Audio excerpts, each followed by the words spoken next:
अगर इस सवाल को पूछा और समुद्र में किसको ज्यादा अच्छे से खोजा गया है, तो आप मैसेज ज्यादातर लोगों का उत्तर होगा समुद्र को, जो उत्तर काफी ज्यादा आसान भी लगता है।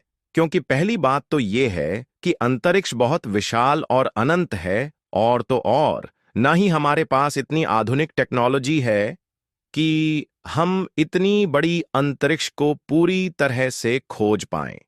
दूसरी तरफ है हमारी पृथ्वी पर मौजूद समुद्र, जो पहली बात तो अनंत नहीं है, और दूसरी बात यह पूरी तरह से हमारे ही ग्रह पर मौजूद हैं, और इन पर हम ना जाने कितनी सदियों से यात्रा भी कर रहे हैं। हाँ, लोग इन्हीं समुद्री के किनारों पर छुट्टियां मनाने चाहते हैं, और तो और इनके किनारे पर कई शहर भी बेस हुए हैं। अंतरिक्ष के बारे में बहुत अच्छे से रिसर्च करना हमने मात्र 1 सदी पहले ही शुरू किया है, और उसमें भी अगर बात करें तो अंतरिक्ष में जाने वाली बात 50-60 साल पुरानी है। अब यहां पर सीधा सा यह उत्तर निकलता है कि हमें समुद्री के बारे में ज्यादा पता होगा, लेकिन क्या हो अगर हम आपसे ये कहें कि हमारा समुद्र पूरे अंतरिक्ष से भी कहीं ज्यादा रहस्यमयी है, और इसके बारे में वैज्ञानिक अंतरिक्ष के मुकाबला में काफी कम जानते हैं। असलियत में इस सवाल का उत्तर ढूंढना काफी ज्यादा कॉम्प्लिकेटेड है। भले ही हम सुंदरोप पर न जाने कितने सालों से यात्रा कर रहे हैं, लेकिन कभी भी हमने उसको एक रिसर्च के नजरिया से नहीं देखा। लेकिन आधुनिकता आने की वजह से हमारी चीज को एक रिसर्च पर्सपेक्टिव से दिखने लगे हैं, जिसकी वजह से समुद्र भी अब वैज्ञानिकों के लिए रिसर्च का एक अच्छा केंद्र बन गए हैं। समुद्र से ही हमारी पृथ्वी पर जीवन शुरू हुआ था, और इसीलिए इसके बारे में ज्यादा से ज्यादा जानकारी इकट्ठा करना हमारे लिए काफी ज्यादा फायदेमंद साबित हो सकता है, क्योंकि इससे हम यह पता लगा सकते हैं कि अंतरिक्ष में बाकी जगह पर कैसे जीवन शुरू हुआ। हम इंसानों का समुद्री के साथ बहुत पहले से ही बहुत अच्छा रिश्ता रहा है, लेकिन फिर भी इसके जितनी पार्ट को अभी तक वैज्ञानिकों ने खोज कर इस सर्च किया है, उससे जानकर आप जाएंगे तो लिए। सबसे पहले जानते हैं कि हमने समुद्र के कितने हिस्से को डिस्कवर किया है। सबसे पहले तो आपको ये बात पता होनी चाहिए कि अगर हम अंतरिक्ष में रिसर्च करते हैं और उसके बारे में जानकारी इकट्ठा करते हैं, तो उसे स्पेस एक्सप्लोरेशन कहा जाता है। वैसे ही जब हम समुद्र के बारे में जानकारी इकट्ठा करते हैं और अगर इसमें किसी पनडुब्बी को भेजा जाता है, तो उसे नॉटिकल एक्सप्लोरेशन कहा जाता है, जहां नॉटिकल शब्द का मतलब होता है समुद्र से जुड़ा हुआ। ये शब्द पुरानी बाइबल की किताबों से आया है। ऐसे ही कई सारी किताबों में समुद्र में टहलने वाले भगवानों का भी जिक्र किया गया है। और सिर्फ इतना ही नहीं, अगर हिस्ट्री में हम थोड़ा और आगे बढ़ते हैं तो हमें ऐसे ही कई सारे एक्सप्लोरर के नाम भी सुनने को मिलते हैं, जिनसे कुछ के नाम तो आप बहुत अच्छे से जानते हो, जैसे कि क्रिस्टोफर कोलंबस और Vasco D gamma. Christopher Columbus पहले ऐसे व्यक्ति थे जिन्होंने अमेरिका के समुद्री तट की खोज की थी, यानी यह पहले ऐसे व्यक्ति थी जिन्होंने वह रास्ता कर लिया था जिसे हम समुद्र के जरिए अमेरिका तक जा सकते हैं। और कुछ ऐसे ही दी बॉस कोटिगामा, जो बंगाल के एक बंदरगाह पर आकर रुके। और जब पहले ऐसे व्यक्ति दी जिन्होंने भारत आने का समुद्री रास्ता खोजा था। सिर्फ इतना ही नहीं, रोमन और ग्रीक किताबों में भी समुद्र से जुड़े कई सारे ऐसे ही तथ्य लिखे हुए हैं, और ऐसी ऐसी बातों का जिक्र किया गया है जिनके बारे में वैज्ञानिक ज्यादा कुछ नहीं जानते। जहां पर आपको एक बात बता डन कि हमने बचपन में पढ़ा है कि भारत की वास्को डिगामा ने खोज की थी, तो आपको यहां पर करेक्ट कर डन की वास्को डिगामा ने कोई भारत की खोज नहीं की थी, बल्कि उन्होंने भारत आने का एक समुद्री रास्ता खोजा था। भारत पहले से ही मौजूद था। ये बातें हमें बचपन में गलत पड़ गई हैं, इसलिए यहां पर इनको करेक्ट करना जरूरी हो जाता है। चलिए अब अपने टॉपिक पर चलते हैं। अगर आज 21वीं सदी में भी हम समुद्री यात्रा को देखें, तो आज भी हम समुद्रों पर उतना ही डिपेंडेंट है जितना कि 500 से 600 साल पहले हुआ करते। किसी भी बहुत भारी और ज्यादा मात्रा के सामान को एक देश से दूसरे देश तक ले जाने के लिए समुद्री का ही इस्तेमाल किया जाता है, क्योंकि यह किसी बड़ी सामान को एक देश से दूसरे देश तक ले जाने का सबसे सेफ और सस्ता तरीका होता है। ग्लोबल शॉपिंग इंडस्ट्री, यानी पृथ्वी पर होने वाली जितनी भी शॉपिंग होती है, यानी सामान का इधर से उधर ले जाना, उनमें से ज्यादातर समुद्री द्वारा ही किया जाता है। आपने कभी ना कभी अमेजन से शॉपिंग तो जरूर की होगी, लेकिन क्या आपको यह बात पता है कि अमेजन का ज्यादातर सामान इन्वेंट्री के लिए अमेरिका से समुद्र के रास्ते ही आता है? और सिर्फ इतना ही नहीं, भारत अगर किसी दूसरे देश से तेल इंपोर्ट करता है तो उसका भी कन्वेंस समुद्री द्वारा ही किया जाता है, क्योंकि इसके अलावा कोई भी ऐसा तरीका नहीं है जिससे सस्ते में और सिर्फ तरीके से सामान को इतनी दूरी तक पहुंचा जाए। लग्जरी जाट चार्टर के मुताबिक हर रोज करीब 1000 नॉटिकल माइल्स के रास्ते को सिर्फ शिपिंग करने के लिए कवर किया जाता है। अभी ये नॉटिकल मिले ही थोड़ा सा इंडिकेटेड शब्द लगी, लेकिन असल में एक नॉटिकल मिले का मतलब होता है करीब 1.8 किलोमीटर। इतना ज्यादा ट्रेवल होने के बाद भी समुद्र आज तक की सबसे कम खोज गई चीजों में से एक है, तो आखिर अभी तक हम समुद्र का कितना प्रतिशत हिस्सा खोज पाए हैं? खैर, अगर नेशनल ओशन सर्विस की रिपोर्ट की माने तो उनके मुताबिक हम अभी पृथ्वी पर मौजूद पूरे समुद्री का मात्र 5% हिस्सा ही खोज पाए हैं। और खोजने का मतलब यह है कि हमने उसे अच्छे से एक्सप्लोर किया है। एक्सप्लोरिंग में कई सारी चीज आती हैं, जैसे उसे एरिया के सभी पेड़ पौधों पर पूरी रिसर्च, और सिर्फ पेड़ पौधों पर ही नहीं बल्कि वहां पर जितनी भी मछलियों की प्रजाति या समुद्री जीवन की प्रजाति है उन पर भी अच्छे से रिसर्च करना। इसके साथ ही उसे एरिया में मेटल और नॉन मेटल की क्वांटिटी भी साथ में गिनी जाती है। जब हमने समुद्र का मात्र 5% हिस्सा ढूंढा है, तब हमारे पास इतने सारे अलग अलग जीवों की प्रजाति है। अगर बाकी बचे हुए 95% हिस्से को भी बहुत अच्छे से खोजा जाए तो ना जाने कैसे कैसे समुद्री जीव देखने को मिलेंगे जो शायद कभी वैज्ञानिकों ने सपने में भी नहीं सोचे होंगे। अब लिए इसे थोड़ा सा कंपेयर करते हैं स्पेस एक्सप्लोरेशन से। हमारे पास आज बुध ग्रह, मंगल ग्रह और चंद्र के बिल्कुल डिटेल मैप है। यानी अगर आप चंद्र के किसी भी लोकेशन पर खड़े हुए हैं तो वैज्ञानिक आसानी से आपको ट्रैक कर सकते हैं और इस एरिया की पूरी जानकारी बता सकते हैं, जैसे वहां पर कौन से मेटल पाए जाते हैं और कौन से नॉन मेटल पाए जाते हैं और वहां की मिनरल वैल्यू क्या है। इतना ही नहीं, मंगल जैसे ग्रह के मामले में वहां का तापमान, वायुमंडल का प्रेशर, हवा की गति और आने वाली 1 साल में उसे एरिया के साथ क्या होगा, जहां तक बताया जा सकता है। ये तो बहुत सीधे ही पता चलता है कि वैज्ञानिक स्पेस एक्सप्लोरेशन में कई गुना ज्यादा आगे है। खैर, स्पेस एक्सप्लोरेशन को हम थोड़ा बाद में जानेंगे। अभी सबसे पहले ओशन एक्सप्लोरेशन के बारे में थोड़ा और चर्चा करते हैं। तो आखिर क्यों हम समुद्र के बारे में इतना कम जानते हैं और क्यों वैज्ञानिकों ने उसके 95% हिस्से को अभी तक अच्छे से एक्सप्लोर नहीं किया है? खैर, नॉटिकल एक्सप्लोरेशन के इतनी ज्यादा कठिन होने के 2 मुख्य कारण हैं। सबसे पहला कारण है टेक्नोलॉजी।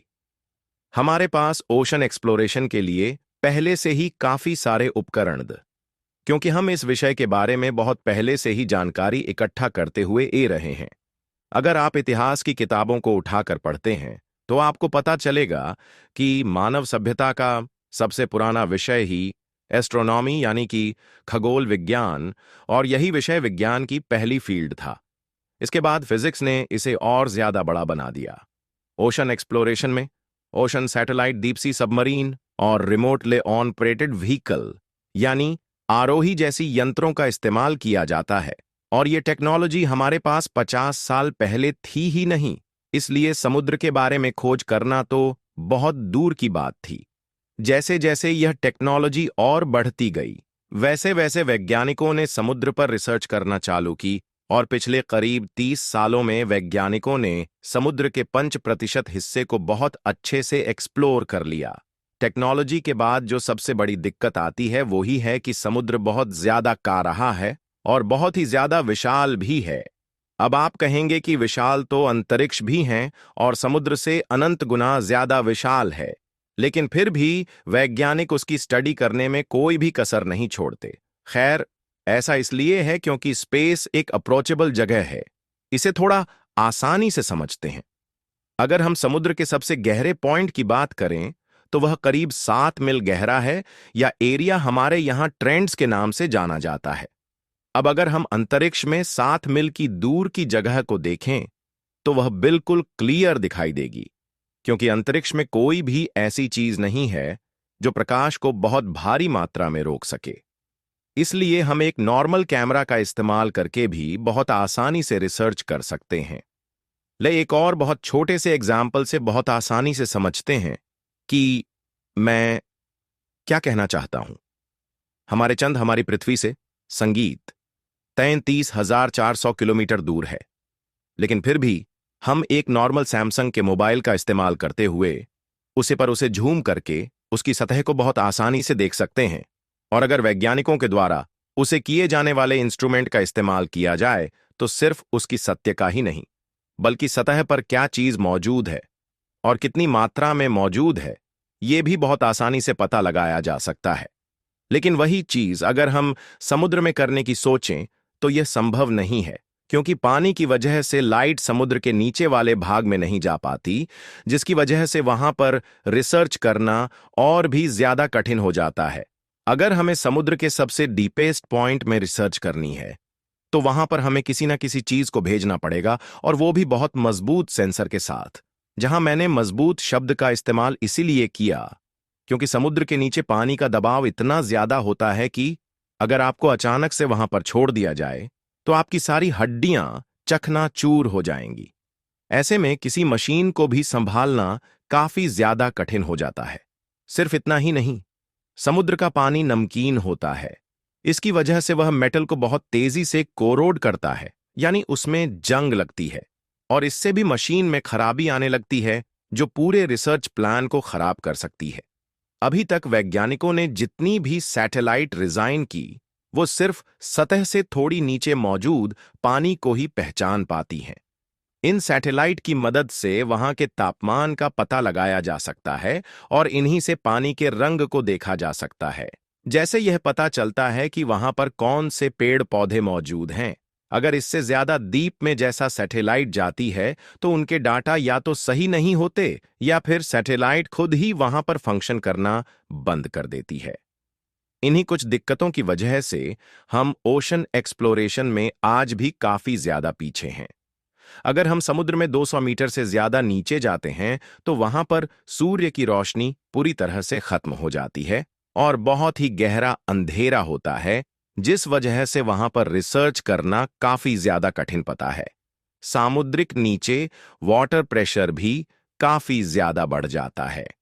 अगर आप समुद्र के 200 मीटर से नीचे वाले पॉइंट पर खड़े हुए हैं तो वहां पर आपके शरीर के ऊपर ही भाग पर उतना ही वजन होगा जितना कि आपके ऊपर अगर 50 एरोप्लेन रख दिए जाएं तब होगा। इसे आप अंदाजा लगा सकते हैं कि वहां पर किसी मशीन और किसी भी यंत्र को भेजना कितना ज्यादा मुश्किल होता होगा। अंतरिक्ष में इंसानों को भेजना काफी ज्यादा आसान है और इसलिए हर 6 महीने में ही अंतर्राष्ट्रीय स्पेस स्टेशन पर इंसानों को भेजा जाता है, और जहां तक हम तो चंद पर भी कदम रख चुके हैं। समुद्र में हमने अभी तक बहुत कम खोज की है। इसके और भी कुछ कारण हैं जो शायद ही आपको कहीं देखने को मिलेंगे, लेकिन ये भी इस सवाल को बहुत अच्छे से जस्टिफाई करते हैं। आपने ये कई बार सुना होगा कि वैज्ञानिक पृथ्वी पर ही बैठे बैठे टेलीस्कोप का इस्तेमाल करके कई अलग अलग ग्रहों पर मौजूद समुद्री और उनमें कैसी कैसी चीज मौजूद हो सकती हैं उनका पता लगा लेते हैं। लेकिन ऐसा हम अपनी पृथ्वी पर नहीं कर सकते। इसके लिए हमें या तो टेलीस्कोप पृथ्वी से काफी दूर भेजना होगा, जो काफी ज्यादा महंगा भी होगा और काफी ज्यादा इनएफिशिएंट यानी प्रवाह हैं भी, या फिर हमें पूरी तरह से पृथ्वी को छोड़कर कहीं और जाकर बसना होगा ताकि वहां से हम पृथ्वी के संदर्भ पर नजर डालें और यह पता लगे कि जहां पर कैसी कैसी चीज मौजूद है। हमारे लिए समुद्र में रिसर्च करना कठिन इसलिए भी हो जाता है क्योंकि हम समुद्र में ही रहते हुए समुद्र की ही खोज करने की कोशिश कर रहे हैं, लेकिन इसके अलावा हमारे पास कोई ऑप्शन भी नहीं है। इसके अलावा जो एक और कारण समुद्र के कम खोजे जाने पर निकाला जाता है वो ये है कि समुद्र की खोज करने पर हमें कुछ ज्यादा हासिल नहीं होगा, जबकि वही रिसर्च अगर हम अंतरिक्ष में लगाते हैं तो हम आगे चलकर मल्टीप्लाई शीज बन जाएंगे और हम एक से ज्यादा ग्रहों पर इंसानी सभ्यता को बसा पाएंगे। वहीं अगर हम इतना ही बजट समुद्र की रिसर्च करने में लगाते हैं तो हमें कुछ नई तरह के जीमेल आएंगे या फिर कुछ नई तरह के पेड़ पौधे, और अगर ये भी नहीं मिला तो कुछ इतिहास से जुड़ी चीज मिलेगी जो हमारे लिए जरा सा भी जरूरी नहीं है। हम इनसे कई सारी चीज जाने और समझने को जरूर मिलेगी, लेकिन अगर इसको अंतरिक्ष एक्सप्लोरेशन से कंपेयर किया जाए तो यह चींटी समान भी नहीं है। और इसीलिए अमेरिका जैसे बड़े बड़े देश अंतरिक्ष पर रिसर्च करने पर ज्यादा पैसे लगाते हैं और समुद्र को कम फंडिंग मिलती है। हालांकि टेक्नोलॉजी के बहुत तेजी से बढ़ाने की वजह से अबोषण एक्सप्लोरेशन पर भी बहुत अच्छे ध्यान दिया जा रहा है और इसके लिए अलग अलग टेक्नोलॉजी को डेवलपर भी किया जा रहा है। और शायद 2050 तक हम समुद्र के बारे में करीब 90% जानकारी तो इकट्ठा कर ही चुके होंगे। इस वीडियो के अगले भाग में हम आपको स्पेस एक्सप्लोरेशन के बारे में बहुत सारी जानकारी देने वाले हैं, इसलिए इस चैनल के साथ बने रहिए। आज के लिए बस इतना ही। जय हिंद दोस्तों। को यह वीडियो पसंद आई हो तो लाइक करें, शेयर करें और हमारे चैनल को सब्सक्राइब करें ताकि आप ऐसी ही और भी रोमांचक जानकारियां पा सकें। आप इस विषय पर क्या सोचते हैं नीचे कमेंट्स में बताएं। और हां, अगली बार जब आप रात के आकाश में तारों को देखें तो यह सोचिएगा कि शायद वहां कहीं और भी जीवन हो।